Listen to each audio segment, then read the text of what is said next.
এই আমি আছি এখন শ্রীমঙ্গলের একটি রাবার বাগানে।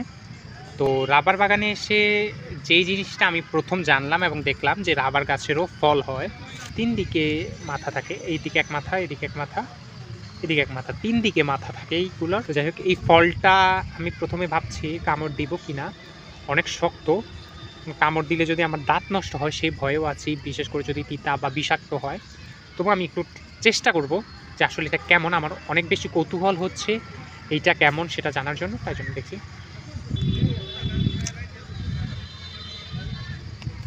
এই যে আমার কাছে তিতা কিংবা টক বা কোনো রকমেরই অনুভূতি হয়নি এটা কামড় দেওয়ার পরে। খোসাটা ফেলে দেওয়ার পর এই বীজটা আসে, সুপারির মতো একটা ঘ্রাণ।